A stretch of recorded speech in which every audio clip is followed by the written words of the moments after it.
I think experimenting with yourself is always, the best way to go instead of just thinking that something is good or bad, because we all are so different. The bio individuality piece, is really key here.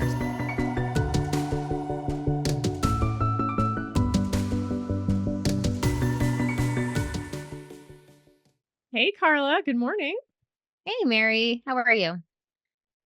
Doing pretty good. How's your morning going? You really want to know the truth? Of course, we are unfiltered after all. True, true. Okay. So I spent 2 hours this morning, crying.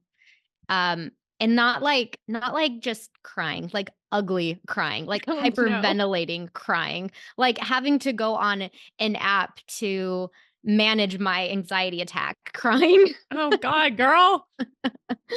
Yeah, I mean, obviously now looking back, it's kind of funny, but obviously in the moment it wasn't. Um, but yeah, I mean, there's a lot going on right now in my life. There's a lot of changes, there's a lot of moving obstacles, there's a lot of uncertainty. And I mean, I'm sure I'm not alone in having anxiety, especially in times, in your life when you're going through multiple changes. And one of them being a breakup, which fucking sucks. It's a huge transition. Yeah. Huge, huge, huge, huge. So yeah, it's been rough mornings. My I will say my morning routine hasn't necessarily been the best, but I'm managing. And after that session and being able to calm my breath and my body, I dunked my face into ice cold water. And it is the best therapy for, just a heads up and for a great tip if you want to depuff your face, even if you're not crying. It's an amazing primer for makeup and skincare. Well, also, it resets your nervous system. And Yes. as gut wrenching as it can be to spend your morning crying, that is a release of energy. Crying is a really powerful release of stored energy. So if you're feeling anxious, or if you have some stuffed unresolved feelings or sadness, that's your body's Um, way of releasing that tension. So crying isn't a bad thing. It can really be cleansing and make you feel better. yeah, thank you for saying that. It's funny, that actually crossed my mind as I was crying because I was like, "Oh my god, we have to record the podcast in 2 hours. I need to get my shit together." And I was like, "Just stop, just stop." And then I remembered that exact same thing my therapist actually told me. She was like, "Don't ever stop yourself from crying." She's like, "Let it out, Yeah, let it go, let everything come out." Because she goes, "The more you store it in, the more anxious you're gonna feel, the more terrible you're gonna feel down the road, the harder it's gonna be to heal." And so I actually sat with that for a while and I was just like, "You know what? I'm just gonna give myself an hour," turned into 2, but whatever, and just to let it flow. And eventually I stopped, so it was good. yeah, and look at you now. You're all bubbly and Yeah, ready to yeah, go for yeah, today's episode. And yeah. I should say Mm. too that the dunking your head in ice water, like we said earlier, if you have anxiety or you're someone that repeatedly experiences anxiety, that can really help kind of shock your system out of your anxious fight or flight mode and kind of rebalance your sympathetic and parasympathetic nervous system. So that's Yes. actually a technique that is recommended if you're having an anxiety attack or if you're prone to anxiety. So it not only is beneficial for your skin, but also for your nervous system. Yes, and if you don't have ice cold water on hand, my therapist actually also told me, like, take a bag of frozen peas out of the freezer and just, like, stick it on your face. Oh, that's a good idea. And that 'Cause does sometimes that depuff. could Yes. yeah, yeah, and it's just more of like, I don't know, it's more like of a shock, right? It kinda, Yeah, like, stops that initial, like, panic. totally. Yeah, so couple tips there, I guess I Couple of learned this tips morning. about the benefits of crying and ice bath on your face. Yes, yeah. So let's launch into our topics for today. We're talking about women's health myths that we would like to see debunked. So, we've been in this industry, the health and wellness and nutrition industry, for me, over 20 years, for Carla, I think around 15 years. So, during that time, we've encountered a lot of myths about nutrition, health, and wellness, especially relating to women's health, that are just pervasive. That means that we just keep hearing about them over and over, and they're just not true. And so decided on today's show, we're going to pick out the 3 women's health myths that we encounter that we want to see debunked, and we're going to talk about those today. Yeah. Yeah. I'm excited. Let's jump into it. Okay, let's jump in. So the first one we want to talk about today is about birth control pills, hormonal birth control. And this is a topic that Carla and I've spent a lot of time talking between ourselves and with our clients about. And what we want to talk about is that birth control pills are the best option for everyone and why that might not necessarily be true. So, the first point I want to make on this is that the conventional medical opinion on birth control pills is that they are generally safe and that they are very effective. And I will say they are if taken properly. And there's a lot of different types of hormonal birth control, not just the pill that you take every day, but obviously there's hormonal IUDs. And those are the 2 most common. So the conventional medical opinion is that they are generally, quote, safe, and that they are usually somewhere around 99% effective. So while that might be true, they do carry quite a few side effects and risk factors that doctors may not necessarily discuss with women ahead of time. I know that I'll talk about my birth control pill experience, but I was never warned about any, or my doctor never discussed any side effects or potential risk factors with me. And we see that the pill can carry kind of longer term risks like hypothyroid, which I do now have, certain cancers, stroke, heart attack, blood clots. So those are all both kind of longer term risks and just potential side effects. Yeah, yeah. And I do want to point out, like you said, Mary, I think a lot of what we're discussing are more the long-term effects rather than just like being on the pill for like a couple months or a year or two. Like what we've seen are women on the pill for 10, 20 plus years of their life. And the consequences of that, I believe, is what we're more so referring to. Exactly, because the pill also, I want to put a caveat out there that neither one of us is against any type of Mm-mm. birth control that any woman might choose. This is a very personal decision, and it's a decision that every woman should make for herself without pressure from her doctor. I know I've been pressured to use birth control, hormonal birth control by my doctor, and every woman should have the information and education she needs to make these decisions for herself. So it is a very personal decision and by no means any judgment. Our goal is just to bring unbiased information here that we would like women to consider that I wish I had known. So going Yeah. back to our topic, just the other key point about birth control is that it may be used for issues other than actual birth control. And in Oh, some yeah. cases, that could be warranted. It's often prescribed for acne or cycle management, PCOS, endometriosis, PMS, migraines, fibroids, Yeah. ovarian cancer, heavy bleeding. So, in some cases, that is the best course of action. But in other cases, if you're just covering up the symptoms and not really understanding the underlying imbalances that might cause those issues, then you're not necessarily addressing the root cause. Absolutely.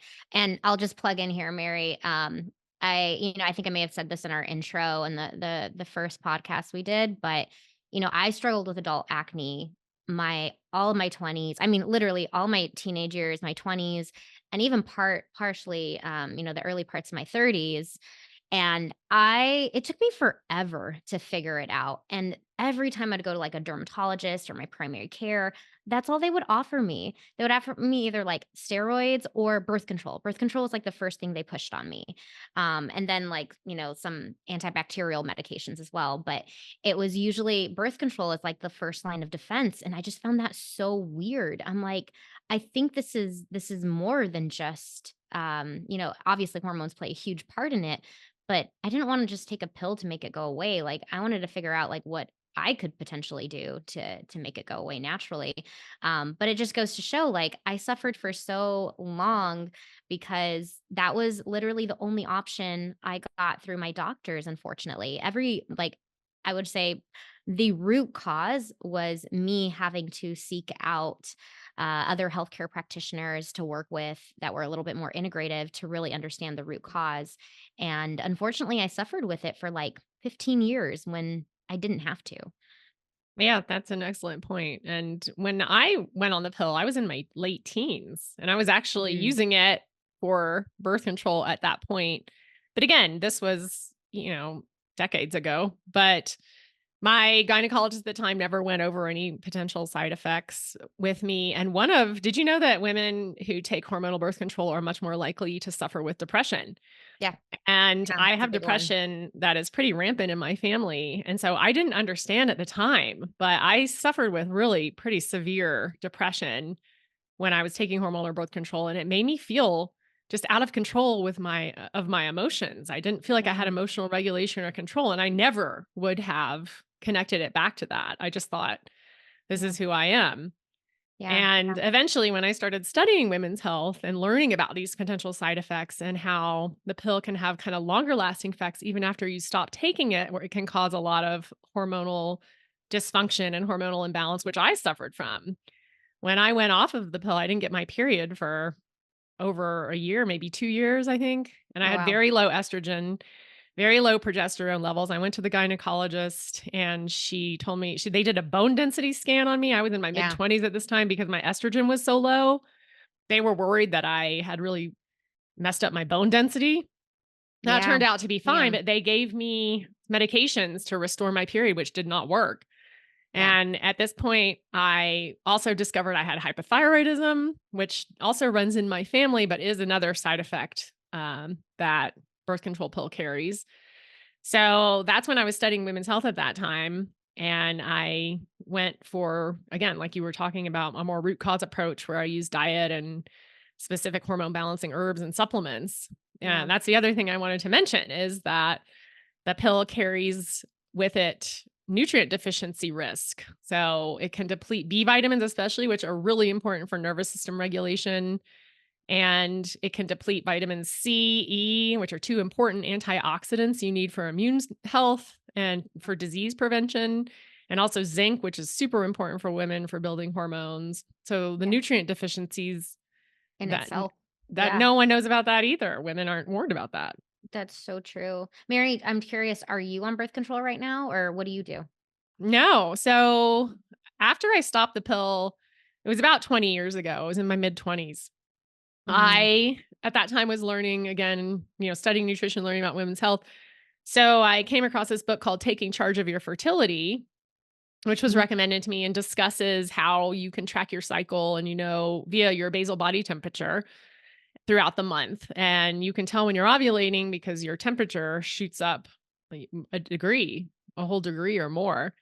And there's a chart you can actually use to track it. So I was using it's called the fertility awareness method.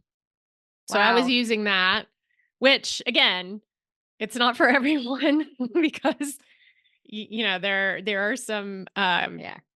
some considerations. And I should mention also that this book, it's a really fantastic book. I highly recommend it to any woman because it helps you learn about your cycle and it can be applied for both preventing pregnancy or for getting pregnant. So it's Yeah. really helpful to help you understand your hormonal fluctuations throughout the month and when you're most fertile. That is a book. I don't know if you recommended it to me like 10 years ago or someone else did, but I did end up purchasing it and I had the intention of doing it. I think this was like when I was about 30 because before that I was just using like condoms. And because I was like refusing to go on birth control pill. And so like at 30 I think I was looking into it and like you said, it's not for everyone because it scared the shit out of me. I was like, "Oh my god, what happens if I fuck up or if I'm not following my cycle correctly or if I don't even like trust my own symptoms?" Like it was just really scary to me that thought. And so I was not someone that could do it. I didn't trust myself. So I ended up actually getting an IUD, but it was the non-hormonal IUD. So I didn't go Mirena. I did the copper IUD, which has literally been a life changer. So I got that when I was 30. It lasts 10 years. So I'm almost about to get it out in a few more years. And it was such a big peace of mind. I did not have to worry at all. I've never had one scare with it. I don't know if I'm just really lucky, but it was the best thing I had ever done in terms of like birth control and just not having to worry about that piece. Obviously, it doesn't like doesn't control for STDs or anything, but if you're in a long-term committed monogamous relationship, then it's great 'cause you don't have to worry about anything else, and that can be like your sole birth control. The one thing I will say though about the copper IUD is that it does have really heavy bleeding as some of the side Mhm. effects. I was never a heavy bleeder, so I was, like, a really good candidate for it. At least I was told that by my OBGYN, thank you. Yes. I was gonna say gastroenterologist, and I was like, "No, that's not right." Yes, by my OBGYN, and yeah, she was absolutely right. Like, it was the worst pain of my life. Getting I it ha inserted, you Oh mean? my That's god. what I've heard. I would suggest taking a shot of tequila if this is something you wanna do beforehand. You Yeah, did not and hear that from me. y Maybe check with your doctor first, yeah. but it was so painful. I'm hearing now the insertion, they're actually offering numbing. That was never offered to me.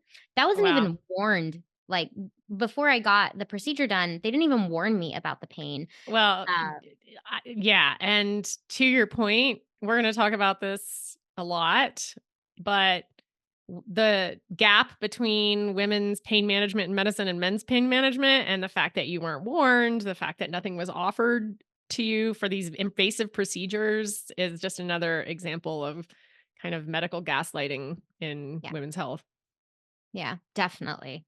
It was shocking. I Yeah, and I that's what I've heard. yeah, I never had an IUD, and just to back up a bit about what you were mentioning about the fertility awareness method not being right for everyone, you're absolutely correct. If you have really irregular cycles, or mhm, really works best for people who have pretty predictable, regular cycles, which I did at that time. But when I'm asked in my practice from the women that I work with, the best methods of birth control, I always say non-hormonal IUD or fertility awareness method, because that's really, I think, the best options we have at this point. yeah, And agreed. one of the other side effects I wanted to talk about too with the pill was low libido and vaginal Mhm, dryness and an increase in yeast infections, because anytime you're taking exogenous estrogen, which just means a source of estrogen not produced in your body, that can create yeast overgrowth and recurrent yeast infections, which I had when I started the pill when I was a teen, and I didn't even know what a yeast infection was at that point. But when I started taking the birth control pill, I got what I think now is a yeast infection and just had no idea what it was, and I was too ashamed to say anything to anyone about it. So, the irony of the pill causing low libido, but it messes with your hormones. And I remember in my 20s that was the case for me too, and not knowing what was going on. So, just to wrap this up, I think we, having been in this field for as long as we have been and hearing that the birth control pill is the safest option for everyone, I would like every woman to be aware of the risks and side effects, and to be able to have more options and make an informed decision for her own body.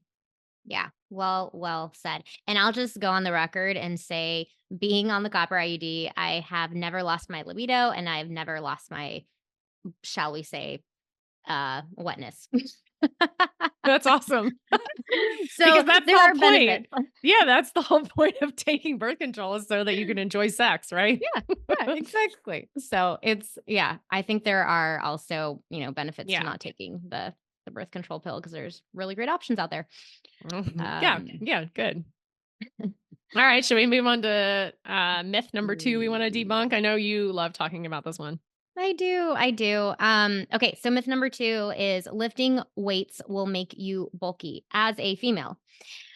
So we know that is definitely not true anymore. Actually, it never was. It was just really a myth.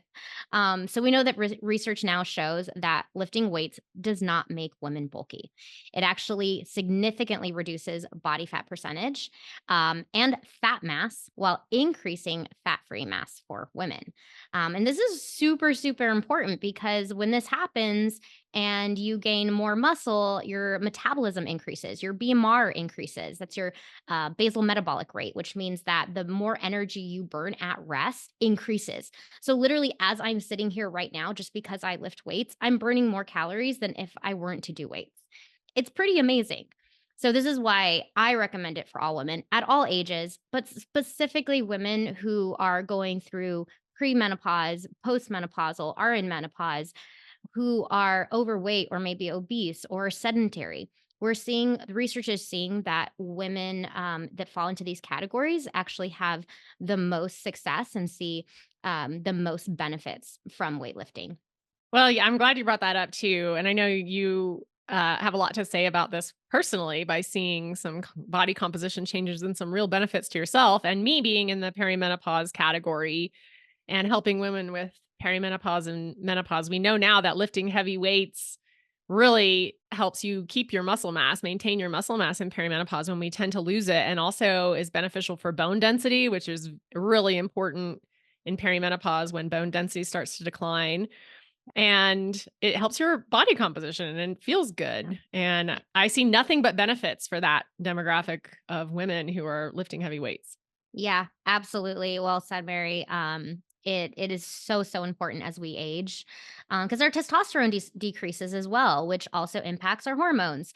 So, a really great way to do that is by lifting weights. The other thing that's really important, though, to do when you are lifting weights to see even more benefit is increasing dietary protein. Mm. So, I feel like this is all over the media right now. It's all over socials. We're seeing so many like women in their protein era right now, trying to like increase it to, over 100 grams. And I get a lot of people asking me, like, is that even safe? Is that is even needed?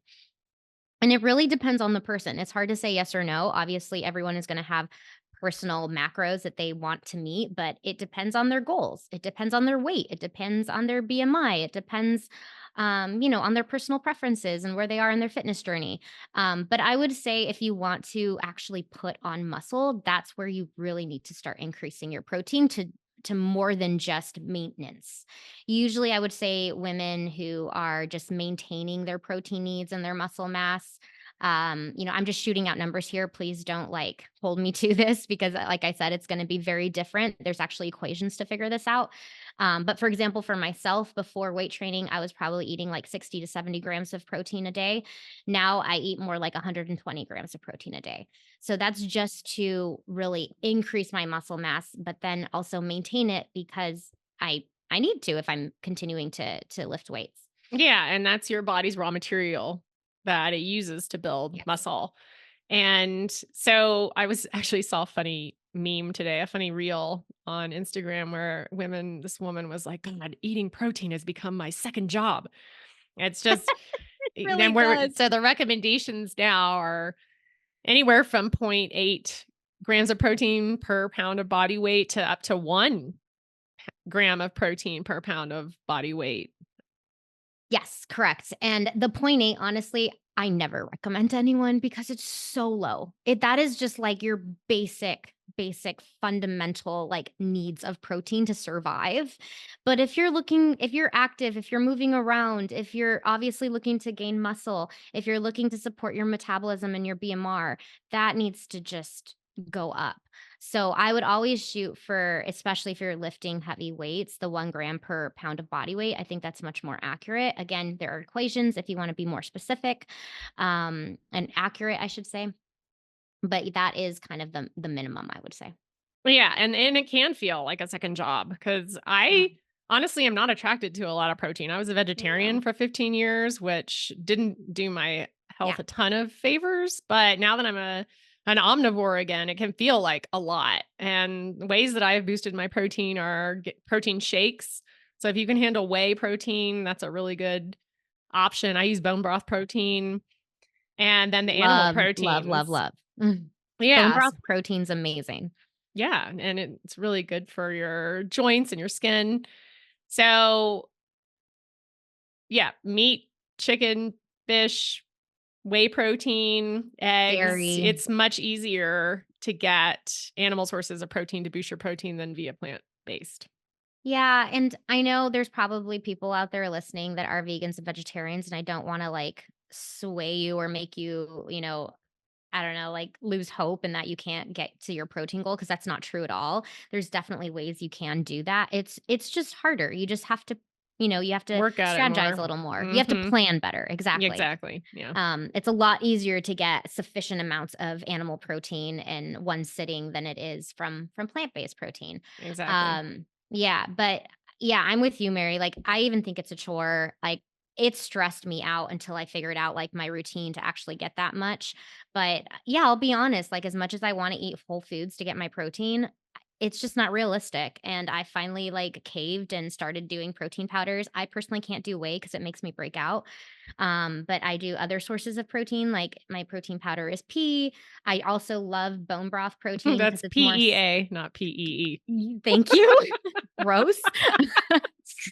Yes. Yeah, bone broth protein is so underrated, though. I don't think enough people have heard of it or use it. But actually, this morning I made oatmeal and I put bone broth protein in. So my oatmeal was now 30 grams of protein because I add like flaxseed and almond butter and all that stuff. So it like bulks it up. So it's so much easier to get your requirement, right? Yeah, no, but Just yeah, got to thanks be for adding creative. that. Yeah, exactly. All right, so let's move on to the third topic, which is also something I feel like is definitely a buzzword nowadays, which is intermittent fasting. So the myth is intermittent fasting is good for all women. So, although I know there's a lot of good research out there showing that it actually does have amazing benefits, I think Mary, you would agree that we always want to kind of warn women that a lot of the research that is done is on men. So, there may not be studies that are specific to women when it comes to intermittent fasting. They may be in the research cohorts, but it may not be all women. So, it definitely has a different effect on our physiology than it would on a man's. Yeah, exactly. And just backing up in case anyone out there isn't really familiar with intermittent fasting, because it is sort of a buzzword that a lot of people may have different interpretations about what it means. So intermittent fasting just means there's a period where you're not consuming any food or anything except for water. So you could do what I mostly recommend for people in my practice is a 12 to 14 overnight fast, which is just beneficial for Mhm. digestion and metabolic health. And that's kind of the baseline. So you would go 12 to 14 hours just consuming water or things that won't break your fast. Or there you if you want to get really detailed and involved into the intermittent fasting world, people will do 16 eights, which means you do 16 hours of fasting and eat within an 8-hour window. So it's really adjustable depending on what your goals and needs are. But the general idea to keep in mind is that you're going any stretch of time, several hours, at least a dozen hours without consuming any food. Yeah, and And the I will. benefits too, we want to talk about. Yes, yes, yes, yes. I'll add to that, Mary. I know that it's actually for women just because of our delicate hormonal cycle. Um, it's probably, I would say, more beneficial to start that fast earlier in the evening rather than making it later in the morning. So, meaning that maybe you stop eating around 6 or 7 p.m. And so that way you start to eat again the next day around like 7 a.m. when you get up, as opposed to like 11 or noon, because that has a big effect on your blood sugar in the morning. Yeah. So, I would suggest that if women are wanting to do that, although personally, I know I could never do that because that would completely just ruin my social life. Well, and to your point earlier too, intermittent fasting has different effects on men and women. That's because of our different endocrine systems. So your endocrine system is just your hormonal system. Yeah. And women have pretty delicate endocrine systems that are easily affected by stress or periods of not eating, which that to your body can signal it's not a safe time to reproduce if we don't have enough food coming in. So there are a lot of specific groups of people who should not intermittent fast that we'll talk about. But our takeaway here is that intermittent fasting affects men and women so differently, mostly because of their endocrine systems. And a lot of men, especially if they have weight to lose or they have metabolic issues like high blood sugar, high blood pressure, and midsection weight gain, for example, kind of that apple shape, they seem to fare very well with these longer intermittent fasts that can help reset some of your metabolic markers. Yeah. Yeah. Definitely agree with that.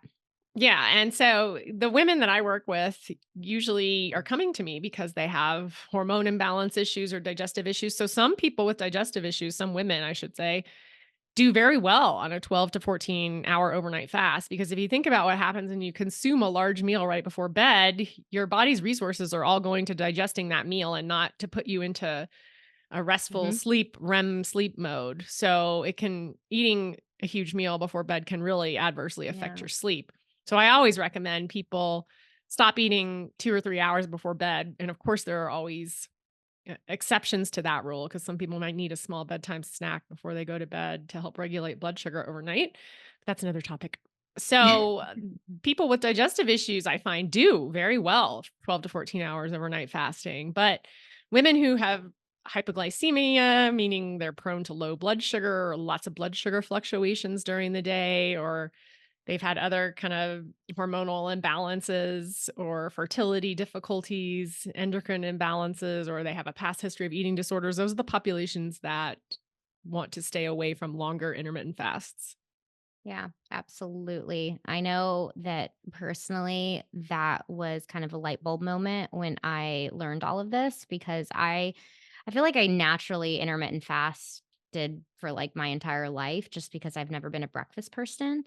So I always just woke up, was never hungry, and didn't eat till like noon or one.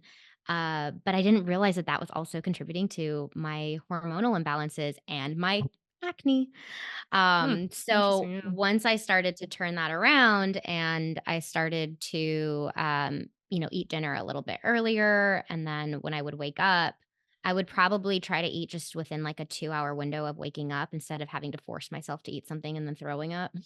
Yeah. So, but that made a huge difference in energy levels, in my skin, in my like regulating my cycle. Like it was pretty incredible what it did to me when I stopped intermittent fasting and listening to like all of the blogs and, media out there. Yeah. Isn't it crazy too that food isn't the only thing that affects your skin? Going too long without eating can be a stress on your body if it's not right for you. And that shoots your cortisol up, and that can contribute to acne.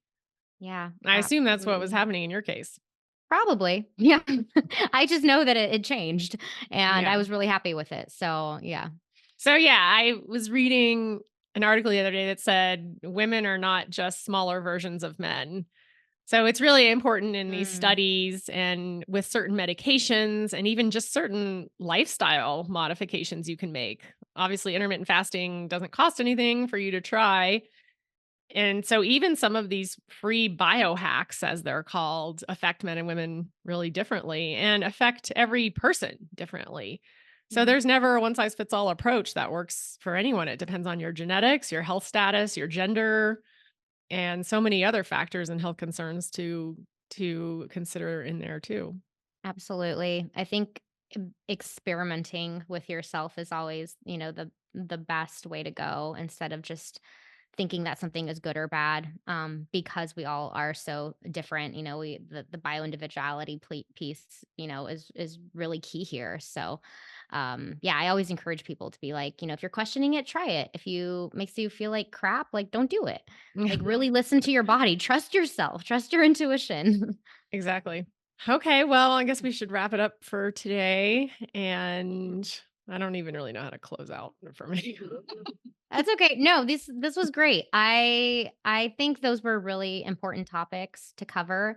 And these were again Mary and I's experience in terms of what we think are some topics that are miscommunicated out there.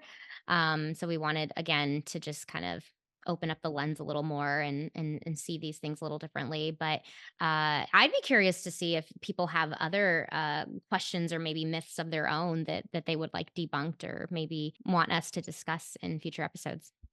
Yeah, we're always open to feedback. We'd love to help clear up anything health, nutrition, and wellness related that you have questions about. So feel free to drop us any questions or anything you want further clarification on in the comments. Yeah, great. All right. Well, thanks for doing this, Mary. It was fun. Yeah, I hope you feel better. I hope the Oh rest of yeah. your day goes better. Get out in the It sunshine, get some fresh yes. air, move some movement. Whenever I'm feeling poorly, movement is the only thing that helps me sometimes. Taking a dunk in the lake right out back here or just moving my body Those are the Yeah. things that really help kind of reset my nervous system. So I Yeah. hope you get Yeah. out and get some fresh air today. Yeah. I might not dunk in a lake, but I might dunk in ice cold water again. Yeah, So, do a cold plunge. yeah. Awesome. All right. I'll see you soon. Okay. Yeah. See you soon. Bye.